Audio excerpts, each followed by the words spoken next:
The general consensus is that Viet won the fight. Yeah. Clearly 30-27. I think we agree as well. Yeah. Viet won the fight. Yeah, it's just unfortunate, man. It's just unfortunate. At the end of the day, fuck. The judges gave it to him. He got the belt. That's my fucking guy. He didn't get the belt. Go. Oh, he didn't get the belt? Yeah, okay, well, he got the dub. Yeah, he got so the dub. fuck it. He got the dub. Let's get it. Brother, he was trying to give you a hug, bro. He just came out. My man Yuri came out to give you a hug. He was like, hey, bro, show up for the fight. Fergus was like, fuck you. Fergus just shot for his leg straight away. I was like, ah, shit. I guess, going, bro. remember when he like ran at him? Yeah. Dun, dun, dun, dun. Fuck. Dhcamad is an animal, bro. This guy puts on. Every time he fights, you know this shit about to go down, bro. Shit's about to go down. Welcome to Blatancy. My name is Kumiv. That is Lucky. We got a lot we're gonna talk about today. We just got done watching SFL 3 last night. A great show. Fire. In Christchurch. And we have to give SFL their credit because they're one of the only combat sports shows that's actually taking their events all around. So I don't know for sure, but I feel like they're going to do one in Wellington soon. They're trying to go everywhere that they can and build that market and build their brand. Yeah. And they're doing a good job. Fire. Yesterday's show was really good. Honestly,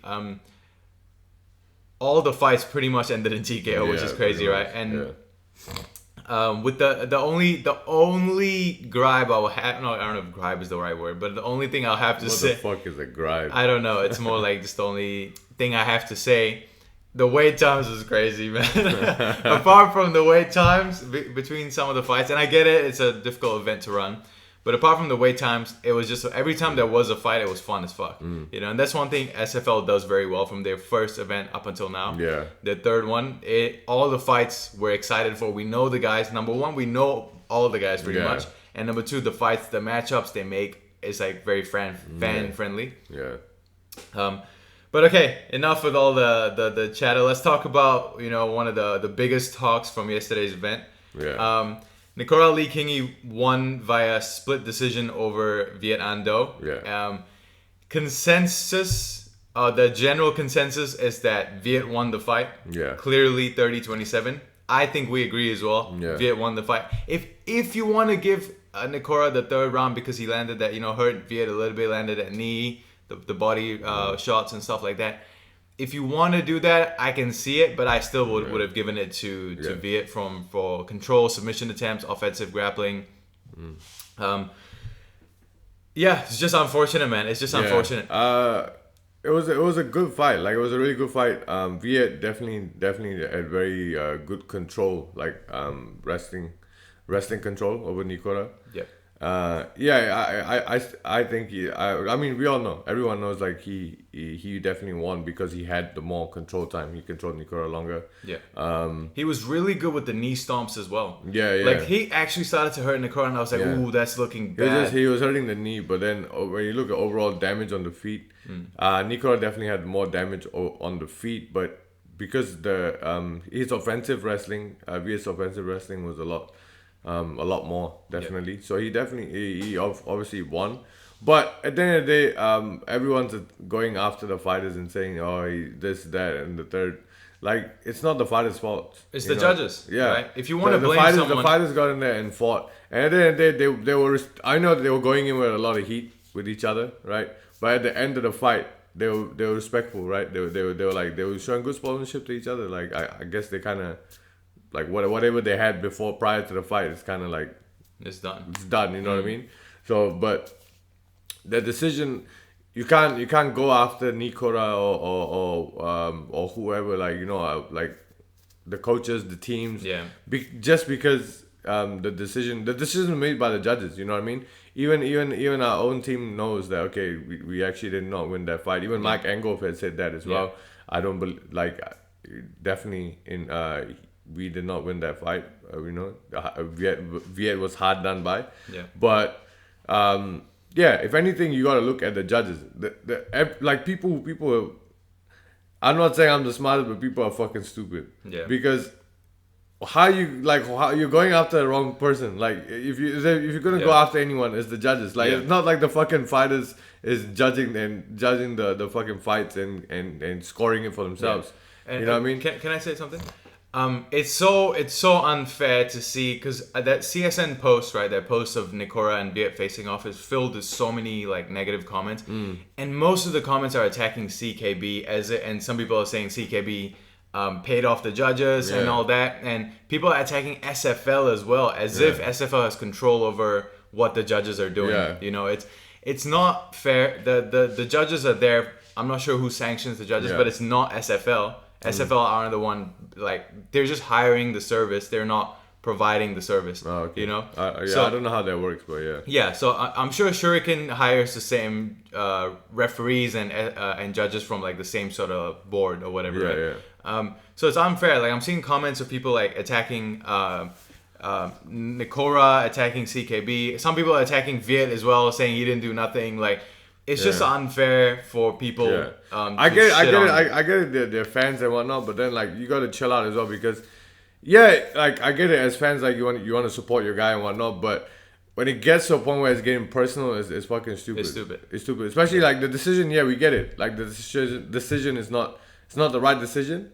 But you gotta look at who gave the decision, right? So if anything, the judges should be questioned as to why, like what the fuck, like what did you guys see? How did you guys score? It was, you know what I mean? Like you can't blame the fighters, you can't go after the teams, and you can't, you know what I mean, attack these guys. Yeah. Because they did their job and they fucking went out there and put it on. Exactly. You know what I mean? They did what they needed to do. Now whoever scored it, those guys need to be questioned as to wait, what the fuck happened here? Like how, you know what I mean? Yeah. Whatever. But at the end of the day, it was a great fight. Both of those guys went out there and did their thing. Yeah. Viet, like I said, very good of offensive wrestling. Great game plan from Viet. Good game plan. You know what I mean? Trying to take that lead leg away. Yeah. And then he switched southpaw and he's trying to take that lead leg away by stomping it, which is kind of shit, to be honest. The fucking John Jones. Yeah, no, it's crazy. Yeah, effective as fuck though. I think, you know, another thing as well, right? In New Zealand as well, and amongst all the New Zealand fighters, no one really does the knee stomps. Yeah, because it's not the most respectable move. It's not most respectable because like it's something that you could end someone's career. I know, yeah. and that's what I'm saying. But no one does the knee stomps, so no one's prepared for the knee stomps, and you can see Nikora not knowing how to defend or how to stop that shit from happening. You know what I mean? It's difficult as well. It's difficult, I know, and it was so effective. Yeah, you know? That was effective. His offensive wrestling was effective. Yeah. So yeah, Viet did very good in those areas. But Nikora I was impressed with Nikora because like obviously he's new to MMA. He's a very good kickboxer, like very well established kickboxer. Everybody knows, 3-time fucking King of the Ring champion, bro. Like come on. Yeah. But so you can see his improvements as an MMA fighter from all his fights because Viet had him in some positions, but Nikora got out. He survived. He moved those hooks out. Like, you know what I mean? As Viet was getting his hooks out, he pulled those hooks out, survived the chokes. He just kept wrestling over and over. He mitigated a lot of what Viet was trying to do on the ground to him, to try and find that finish. And he just kept moving. He didn't give up positions just for no reason. He kept fighting. He got back up plenty of times, survived a lot of submissions, attempts. Like, Nikora has improved so much in terms of his wrestling, in terms of his ground game. You know what I mean? Because before he would never be able to like get back up or get out of certain situations, but this time like he was moving getting out of all these positions, defending takedowns well as well. You know what I mean? Yeah. And then obviously getting damage on the feet. He hurt him bad in that third round. The third round was I think Nikora's best round on the feet. Yeah. And then Nikora did well, man, surviving on the ground, like just showing his improvements as an MMA fighter, and he's only getting better. You know what I mean? This just shows like how much he's improved since his last 2 MMA fights, I think. Yeah. He's improved heaps. And and that last bit when he did that flip. He dumped him on his head. Yeah, he did his 10 seconds left. He was like, what? That was funny. But overall, great fight from the guys, man. Great fight from the boys. Yeah. Unfortunate for Viet, but they can run this shit back. You know what I mean? Run the shit back on Shuriken. You know what I mean? Like run it back, have that fight again. I'm sure Viet would want to run it back because he's and it's also it sucks for Viet quite a bit because he had a perfect 3-0 record coming in, and he could have had his a 4-0 record, and it would have looked good for him, right? Yeah. Considering he actually won the fight too. You know, it's unfortunate now that he's 3-1, but consensuously, I forgot, I don't know how to say that word, but overall, everyone that watched that fight knows Viet won. If Viet wants to run it back, they can do it in Shuriken, obviously. But if he feels like I already beat him, I don't care if that's the L's on my record. I don't need to fight him. I'm gonna fight the next best guy and move forward. I think most of the promoters will agree that Viet doesn't need to run that fight back. Yeah. They'll consider like he won and just give him the next best guy so that he can progress forward. Yeah. I could see that happening. I'm not saying that's what should happen. I'm saying I could see that happening. But also I could see Viet going, let's run it back. You know, I beat him. Yeah. I know I can beat him. I want that on my record. I want Nikora Lee Kingi's name on my record. They can run it back. Shuriken's right there 3 months from now, you know? Yeah. So they like whatever they want to do, you know what I mean? If they want to run it back, you can run that back. Shuriken's there, you know what I mean? That'll be a good fight. And then, you know, they can put a stamp on it again. Yeah. And see who, like, you know, who comes out the man. Exactly. But, yeah, and then still shout out to Viet and shout out to my guy, fucking Nikora. Shout out to Viet. You did your thing, Viet. Like, with all due respect. I know we believe, before the fight happened, we believed in Nikora quite a bit. Yeah, like, fuck. We're obviously going to ride for our guy. Yeah, we're always going to believe in our guy. No shit, bro. But always, he did his, Viet did his thing. Yeah. He proved a lot of people That's the other wrong. thing. Look, when we support our guys, I'm all in. But that doesn't mean I'm shitting on the other guy. I'm not gonna shit on the other guy and be like, "You're trash." Yeah. You know what I mean? Like, we don't do that. Like, if there's anyone, if you're from a certain gym, you're gonna fucking ride for your guy regardless. You know what I mean? But the thing that you shouldn't do is shit on the other on the opponent. I mean, I wouldn't go on there and be like, "Oh yeah, that guy's fucking trash."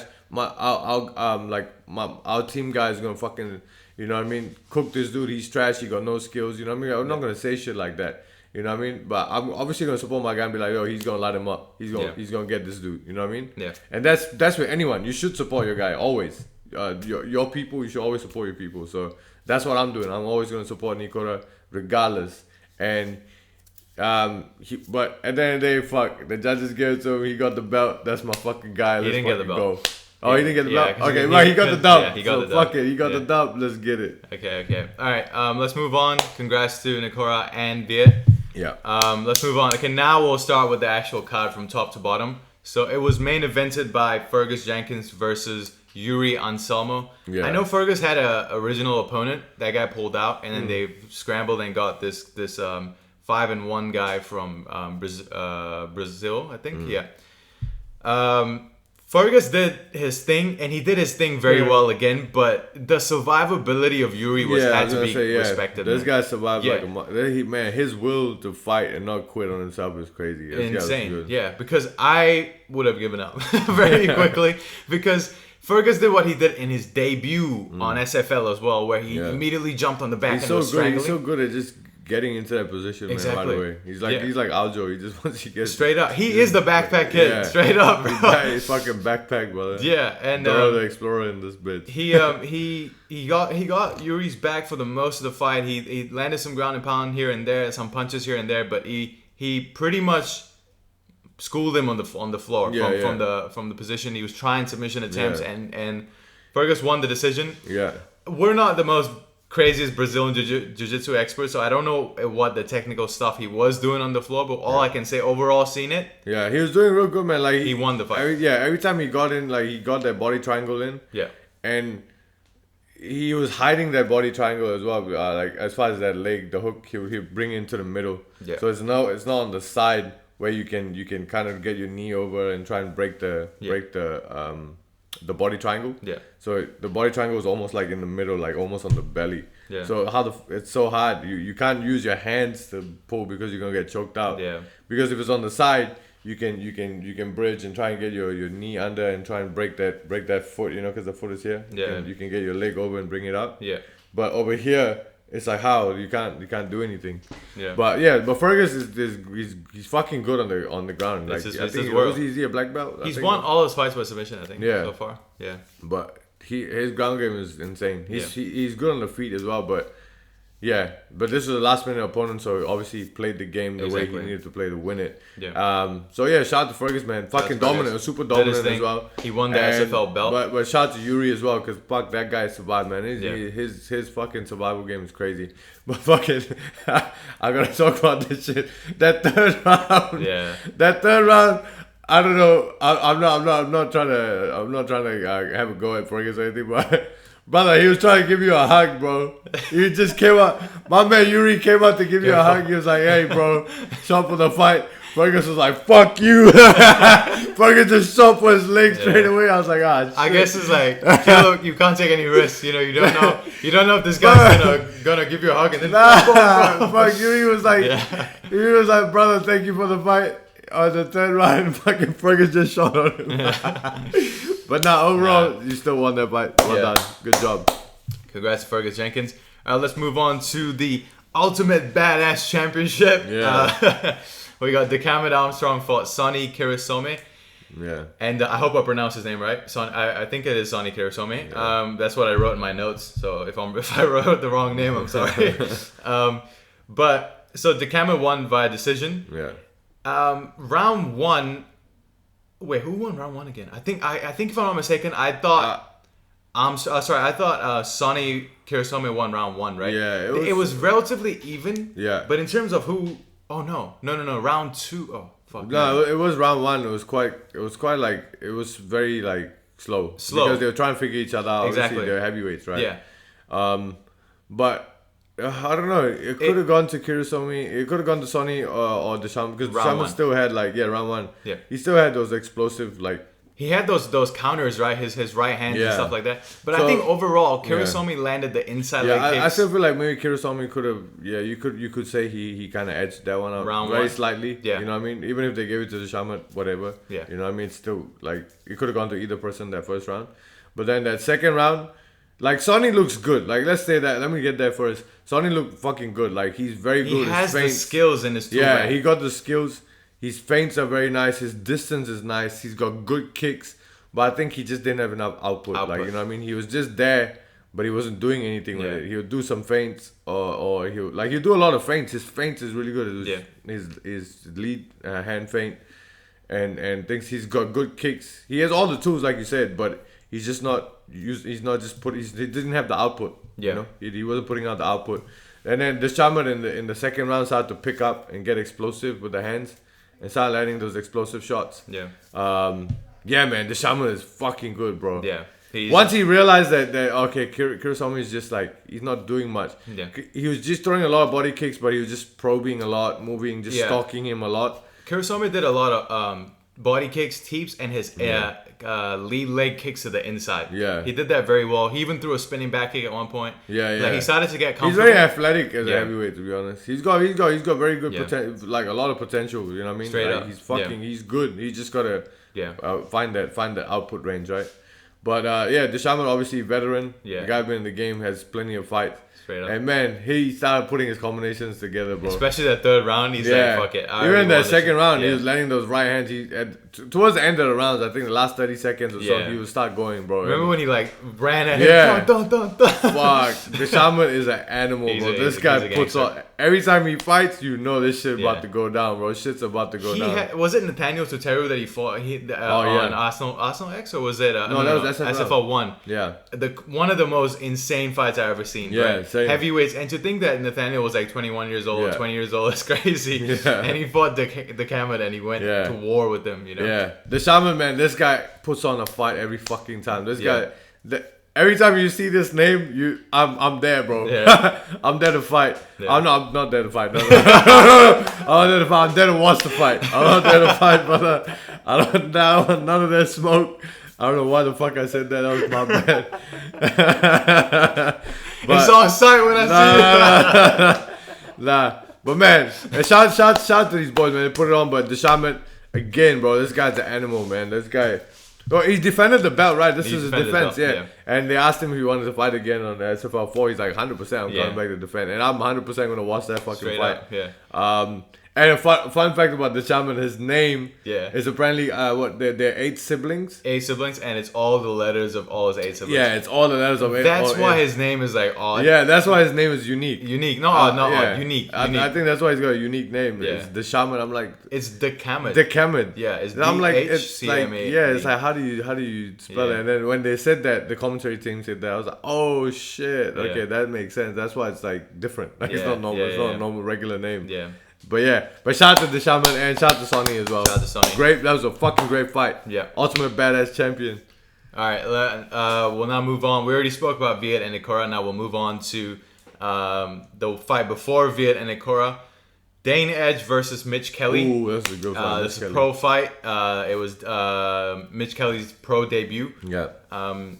It was a good fight. He fought a vet. And, okay, before we even speak about Mitch's win, let's talk about Dane. Yeah, I was literally about to go. We got to give him his flowers. Because this guy fights anyone and everyone. Dane Edge is a GOAT. Like, he is the fucking GOAT. This dude fights anyone, any fucking time, anywhere. And he's always short notice. Whether it's short notice or not, whatever it is, this dude fights anyone. He shows up. I have so much respect for this guy because he will show up. I don't think there's a fight where he will say no. That point comes to him like, brother, we need you to fight tonight. I'm like, I'm there. Yeah. You know what I mean? Like I don't know him personally, but from every time we've seen him fight, this dude just takes the fight. He just jumps in and he loves to fight.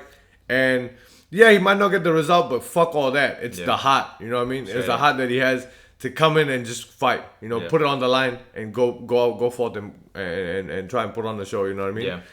So mad props to Dan Edge for always showing up and just putting on the fight. You know what I mean? Always taking a fight at any point in time. Yeah. You know, and fight anyone. I don't think he would turn anyone down. So shout out to you, bro. Mad respect. Yeah. Mad respect to Dan Edge. All right. Now let's talk about the fight that he had with Mitch Kelly. Obviously, Mitch Kelly representing City Kickboxing.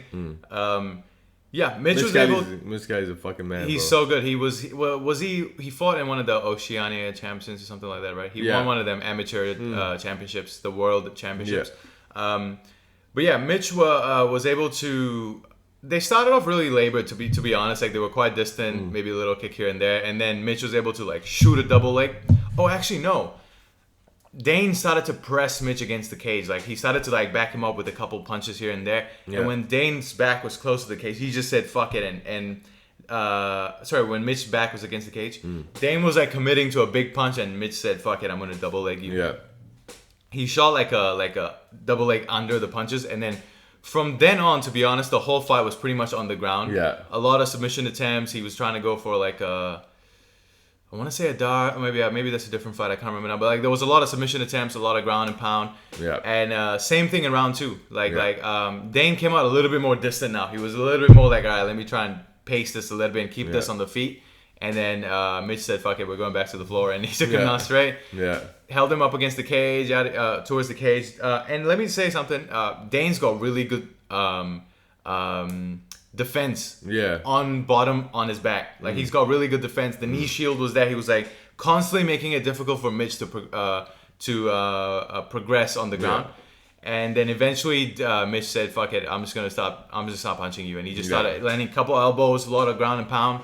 Yeah, the bell rung as well, hammer fist. Hammer fist. And then the bell rung, and Mitch got up and he started celebrating like he won, because I think he knew, he felt that Dane was already probably hurt. And then Dane was struggling to get up, and then ref called the fight, which was a good call. Dane was that was a good call. Yeah, Dane was fucking hurt. He couldn't get up, man. He was struggling to call that fight off. Yeah. So Mitch Kelly fucking did his thing, pro debut, got the dub. Yeah. And then he called out Ethan Brockett. This will be the fight to make. Both of them are good on the mic. It's a big fight. This will be a big fight to watch. Yeah. It's the one to make. And the thing is, right, there's built-in storyline, because now Mitch and Ethan are pros, right? They're in the pro MMA scene. And Mitch already beat Ethan in the amateur scene. Oh, yeah. So he already beat him, and now fight with your pro records on the line. This will be a crazy fight. This will be a good fight. Yeah. What did Mitch say? I can't lose in front of my mama. I can't lose in front of my mama. That was good. But fucking, what was it? Mitch was like, every time I talk about this, I get flamed in the comments, and that's how you called out Ethan Brockett. Ethan Brockett.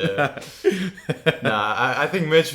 I never seen his personality before. He's a funny guy. I've seen him work. I've seen his work as well at CKB. Like, this guy goes hard, bro. He's fucking good. I seen him at the Alta. He was one of the coaches for someone else on the Alta as well. Yeah. So that's the first time I saw him.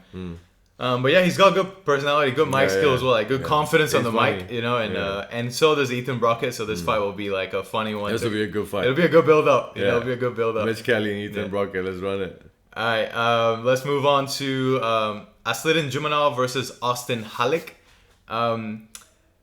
Yeah, this was a good fight. I never seen Austin Halik fight before, but apparently he trained with Matt Serra. I might have misheard. I don't know, but it sounded like he came from Matt Serra's gym. I think that's what Mike Angove said. I'm not too sure, but I know Austin enough because he's been training at the gym for a long time now, for a while. Yeah. And I always see him after sparring. Like we've had a lot of conversations as well. Really good dude, man. Austin's a good dude, and he's a good fighter. Like he's very good. He looks so skilled in there though. Like on the feet, he had the CKB sauce. You know what I mean? The feints and just the range and all that. The almost by default that everyone will adapt if you come to CKB. Just it'll just rub off on you. Yeah. And also the coaching style will teach you that. He had that style, but then he also showed his wrestling game. Yeah. Coming from Matt Serra's gym. Yeah, very good wrestling game. Yeah, like he immediately shot on Asliddin Jumanov. Yeah. Held him up against the cage, right? And then he tripped him. Yeah. He leg tripped him and took him down. And started to control him over there. Yeah. And then he started getting his ground and pound off. And the thing is, right, Asliddin, props to him because he survived. He got back up for like 2 seconds and then he got taken back down. Yeah. And then, Austin, I believe Austin landed an elbow or it was like something and he cut Asliddin open. Yeah, I don't know if I'm not sure. I can't remember. I think it might have been an elbow maybe. Yeah, or it could have just been ground and pound strikes. I don't know. But. And Asliddin got cut and they had to call the fight off because Asliddin didn't have his blood. So whenever you don't have your blood and you don't give your blood work, you don't provide your blood work, and you get a cut, they have to call it off because they don't know.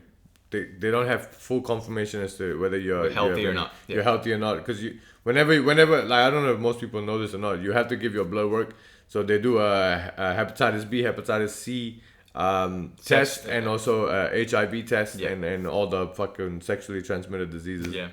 But if you don't have it, then if you get cut, they're just gonna call it off. So it's unfortunate. Asliddin didn't have his bloods because he put his pro record at risk because and which is like you should always rethink that because like this is your pro record, you know what I mean, this is your career. You don't want to you can't go in there thinking, oh yeah, I'm not going to get cut. Like bro, you're a pro fighter. If you think you're not going to get cut up, that's kind of crazy, you know what I mean? Like you anything can happen. And remember, a small cut, all it takes is a little cut and you're done, you know what I mean? And that's your if you're undefeated or you have your pro record, that's a stain on your pro record immediately for one little cut. That's it. You know what I mean? It's over. Yeah. But it sucks. It sucks for Asliddin, and this is 2 losses in a row for Asliddin. Yeah. Tyler Witter beat him the last time. Yeah. And then now he lost this one as well. So it's unfortunate. But Austin Halik, well done. That was a fucking good job. I still think, obviously, I'm biased as shit. I still think Austin was gonna win that fight regardless. Yeah. But yeah, Austin looked great. You know what I mean? First time seeing him fight. I think it's his first fight. No, it's his second pro fight, right? I think so, yeah. Yeah, he had his first pro fight in New York. Yeah. And now his second pro fight here through CKB. Looked fucking great. Did a great job. Yeah, man. I finally get to see him fight. I've been actually talking to him. Before my fights, when I was sparring and whatnot, after sparring, whenever we have a conversation, I'll be like, fuck, bro, when are you fighting? Like, he's like, I'm not sure. We're looking at this, looking at that. Yeah. Fuck, and he's been trying to get a fight for so long, and he finally got a fight, and I finally get to see him fight. Man, this guy's an animal, bro. Yeah. Can't wait to see his next one. So, shout out to the boys. Well done. Yeah. All right, we'll move on to Ethan Cumming for Jaden Odea. I'm coming! No. Chill. No, let me start again. Ethan coming for Jaden Odea. Who's coming? Honestly, Jaden did his thing. Definitely. Jaden looked fucking good, man. He looked the best I think he's ever looked. Yeah. You know, his hands, the feints, the combinations, right? Yeah. His combinations was like never in one specific target. It's like body, head, body, head. Like it was just up and down. Mixing in the kicks. Yeah, great kicks. And he was fighting a southpaw, so that body kick was open. Yeah. But he was smart though. He set it up first. He kept going high with it, kept hitting the arms. Yeah. Kept kicking into the arms, kicking high. And then bang, just blasted straight into the ribs. Folded Ethan Cumming straight up. Went straight into the ribs, bro. Yeah. But shout out to Ethan Cumming though. He got folded and he just popped back up immediately, but then he couldn't. I guess it was still hurting, and then he ate a few more punches and he went back down. No, he didn't pop back up. He popped back up straight up. Yeah. Jaden went straight on him, right? No. I saw that. I thought that as well, that he immediately folded, but now he got hit. He went and then he stood back up and he covered up. Oh, okay. And then he went back down again. Like he went down, but he stood back up. Yeah. And he was covered up though, and then he ate a few more, and he was like, "Fuck this, I'm going back down." Because that shit would have been hurting. Yeah. But yeah, Jaden Odea looked great, man. Looked fucking good. He looked good. He looked very, very good. If I'm not mistaken, I think I've seen him at CKB. I feel like I've seen him either wrestling there or sparring there or something like that. He was there. Probably, I know. I'm not too sure. So that's why he won. You know what I mean? Like, y'all gotta come to the. I'm joking. Chill out. No, I'm joking. Fuck. Every time we get so much hate comments, everyone say, "Oh, we're biased." Obviously, we are. We train out of there, you know. Yeah. But we'll later go. Let's speak about Jaden. Yeah. Jaden looked really good, and to be fair, Ethan Cumming did the best that he could. Yeah, he did. He tried his best. He did good. He had good moments, but Jaden Odea was just overall just a better fighter. Piecing him up, man, like straight up. And this, I believe, was an amateur fight because I don't know if it was, but they had the amateur gloves on. Yeah, you know, it so probably was. I don't know. They are amateurs. They're no pros. This is not a pro fight. Yeah, definitely not. So congrats to Jaden Odea. Yeah, well done. He did his thing. Good fight from the boys. Yeah, and then the card opened with William Davies versus Gary Shadbolt. Yeah. The only problem is we didn't watch that fight entirely, so there's not much. We caught the last bit of it, so I caught the last bit of it. Yeah, Gary won by TKO. Yeah, he won by TKO. He got on top of him and just started like ground and pounding him. Yeah, he hit him with the Roger Jackson. No, Oh. I'm joking. I'm joking. Chill. Nah, he ground and pound, and then Gary Shadbolt won. Gary Shadbolt won, and he got that dub. Yeah. So good fight. Good fight. job. That's it, man. Honestly. Yeah, SFL 3, Yeah. fire card. SFL always coming through with the fights. And this time in Christchurch, right? Christchurch, yeah. Fuck, let's go. This is like, man, they're gonna be like fucking putting their stamp in every fucking state, right? That's gonna be gangster as fuck, bro. So yeah, shout out to Moses, shout out to Ron, shout out to those guys for putting on another great show. Straight up. SFL killed it. They've been killing it. Yeah. From their first one, second one, third one, they haven't missed. Yeah. They haven't missed. It's been not good. once. Yeah. It's been fucking gangster as fuck. So let's see. I can't wait for SFL 4. Well done to everyone. Yeah. Shout out to all the fighters that fought. And shout out to promoters. Shout out to everyone that put this show together. Straight up. And yeah. Thank you guys for watching. We out.